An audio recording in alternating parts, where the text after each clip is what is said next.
Good morning friends, मैं GS भाई विपिन चौधरी। आज मैं आपको करंट अफेयर में जनरल अवेयरनेस में मैं आपको कराऊंगा जैसे कि रूस व यूक्रेन का। जैसे पूरा विश्व जानता है कि रूस और यूक्रेन के अंदर महायुद्ध चल रहा है। मतलब स्थिति ये आ रही है कि न्यूज़पेपर पढ़ रहे ये कह रहा है कि ऐसा ना हो कि तीसरा तृतीय गृह युद्ध हो जाए। सभी देश आपस में सलाह कर रहे हैं, काउंटिंग कर रहे हैं, हर देशों के संगठन शार्क वगैरह सब आपस में बात कर रहे हैं। बट क्योंकि हमारा देश, क्योंकि हमारे देश में माननीय प्रधानमंत्री जी से भी कई बार गुफ्तगू की है, रूस के जो प्रधानमंत्री है मोदी जी ने, लेकिन उसका एक विशेष कारण ये है कि हमारे भारतवर्ष के अंदर 18% जो हथियार है, वो 18% जो वेपन्स है हथियार, वो कहाँ से आता है? हथियार जो है वो रूस से आता है। कहाँ से? रूस से आता है। बट लेकिन उसकी एक बात और भी है कि यूक्रेन और रूस के पहले सबसे पहले झगड़े की बात करते हैं। रूस और यूक्रेन का झगड़ा क्या है? यूक्रेन उसका पड़ोसी देश है, लेकिन यूक्रेन एक नाटो है। नाटो एक संगठन है जो देशों का संगठन है। उस नाटो देश के संगठन के साथ सदस्य बनना चाहता है कि इसके साथ मिलकर मैं अपना अंतर्राष्ट्रीय व्यापारी समझौता करूं और अपनी आर्थिक स्थिति को और बेहतर करूं। परंतु उसका पड़ोसी देश रूस जो महाशक्तिशाली था, जो सोवियत संघ के नाम से जाना जाता है, उसका मूल कारण यह है कि अगर जो नाटो से यदि नाटो से यूक्रेन ने समझौता कर लिया, इसमें शामिल हो गया, उसका सदस्य बन गया, तो उसकी सेना मेरे पास आ जाएगी, मुझे ध्वस्त कर देगी और मेरे सोवियत संघ की जो भी मेरी शक्ति है उसका पतन हो जाएगा। तो मूल कारण इसका यह है कि रूस और यूक्रेन का जो रूस व यूक्रेन है, रूस व यूक्रेन, उसका सबसे बड़ा जो मेन कारण है रूस व यूक्रेन युद्ध, वो है नाटो संगठन। कौन सा है? नाटो, NATO, नाटो संगठन से नाटो संगठन सदस्यता का लिखा।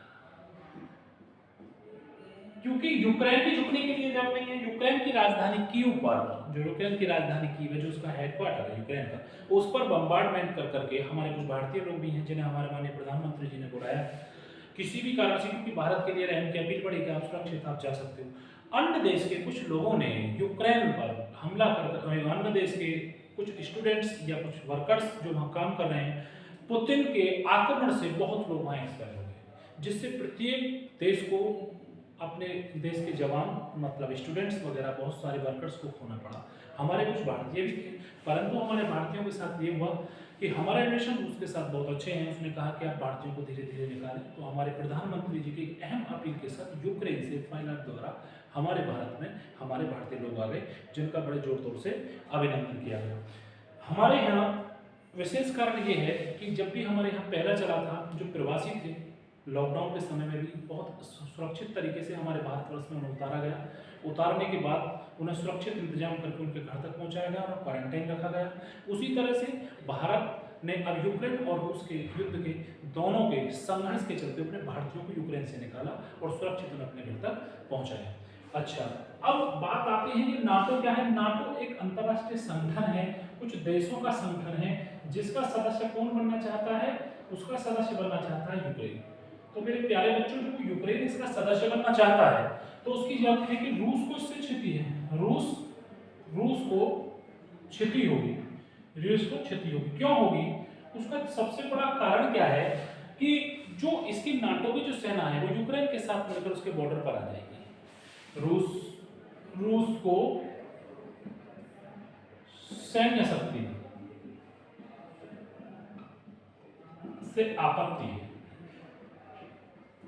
यूक्रेन बराबर का देश है, फिर छोटी छोटी चीजों पर नाटो इस पर हस्तक्षेप करना शुरू कर देगा। यूक्रेन पर कोई दबाव सोवियत संघ का नहीं रह पाएगा। दूसरी बात, सोवियत संघ जो रूस है, रूस के पास यदि यूक्रेन से वो लोग मिलते हैं तो हमारे भारत, मतलब रूस पर इतना प्रभाव पड़ जाएगा कि रूस को वो अक्षम बना सकते हैं, सक्षम या अक्षम बना सकते हैं। और इसीलिए रूस नहीं चाहता कि आप नाटो के साथ मिले, मतलब यूक्रेन कभी नाटो के संगठन में ना आए। परंतु वहां के जो फ्रांसिस्को हैं, वो जो वहां के शासक हैं, उनको बार बार कहा जा रहा है, लेकिन कीव है, एक जो यूक्रेन की राजधानी है, कीव पर हमला किया गया और कीव पर हमला कर काफी लोग अपनी जान माल की हानि हुई। बहुत सारे हेडक्वार्टर्स, बहुत सारी सेना, बहुत सारे बैंकर्स यूक्रेन के तोड़ दिए गए। यूक्रेन की स्थिति ये है कि मतलब काफी क्षति के दौरान इसे पहुंचा दिया गया। परंतु वहां के जो शासक हैं फ्रांसिस्को, वो ये कहते हैं कि आप मेरी मदद करो। सभी देशों से उसने मदद की, परंतु रूस के सामने कोई स्पष्ट जवाब देने के लिए तैयार नहीं है, क्योंकि वो उनका आपसी मामला है। तो मेरे प्यारे बच्चों, यूक्रेन की राजधानी कीव पर रूस ने जबरदस्त हमला किया, जिसमें कि उसमें भारी नुकसान पहुंचाया गया। क्या हुआ? भारी नुकसान पहुंचाया गया, परंतु समझौते में बात आई। लेकिन रूस के राष्ट्रपति व्लादिमीर पुतिन ने एक बार कही, रूस के शासक ने, कि भाई ऐसा करते हैं कि अगर जो ये व्यक्ति अपने वहां नाटो संगठन से अलग हटने की बात करे, वार्ता करे, तो फिर मैं इसे कुछ सोच सकता हूं। लेकिन फ्रांसिस को भी इस जिद पर अड़े हुए हैं और इसी तरह कीव पर लगातार हमले करे जा रहे हैं। थोड़ा सा विराम इसलिए चल रहा है क्योंकि कुछ अंतरराष्ट्रीय स्तर के उसमें उद्योगपति और उसमें स्टूडेंट्स वगैरह कुछ रुके हुए हैं या जॉब्स वाले हैं, इसलिए थोड़ा सा विराम किया गया है। जब सब अपने अपने देश के व्यक्तियों को बुलाना शुरू कर देंगे, कीव पर फिर दोबारा से हमला होना शुरू हो जाएगा, जिसमें काफी चीख पुकार हो रही है और यूक्रेन को काफी जान माल की हानि हुई है। और रूस अभी भी अपनी फायरिंग और बॉम्बिंग करने से लिए या डेमोलिशन करने से लिए अभी भी बाज नहीं आ रहा। रूस नहीं चाहता कि यूक्रेन की नाटो संगठन का सदस्य बने। तो ये इसकी महत्वपूर्ण भूमिका थी रूस और यूक्रेन युद्ध की।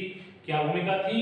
कि रूस नहीं चाहता कि यूक्रेन नाटो संगठन का सदस्य बने, इसीलिए यूक्रेन की राजधानी कीव पर आक्रमण किया, वहां की बहुत सारी सेना के सेंटरों को और बैंकर को ध्वस्त कर दिया गया और अनेक देश के रह रहे भारतीय लोगों को और अन्य देश के लोगों को भी इसमें जान माल की क्षति हुई और अपनी जान गंवानी पड़ी। बिल्डिंग्स को उठा दिया गया। तो ये है भारत व यूक्रेन का युद्ध। अभी भी दोनों के बीच कोई समझौता की बात नहीं चल रही है, कोई बात फाइनल पर नहीं आ रही है। आसपास के देश के लोग भी और उनके शासक कोशिश कर रहे हैं कि दोनों में समझौता हो जाए, परंतु तृतीय विश्व युद्ध की स्थिति का अंदाजा लगाया जा रहा है। लगता नहीं कि हो जाएगा, लेकिन ये बड़ा स्थिति बन सकती है। सो आज के लिए इतना ही काफी। यह है भारत रूस और यूक्रेन का युद्ध।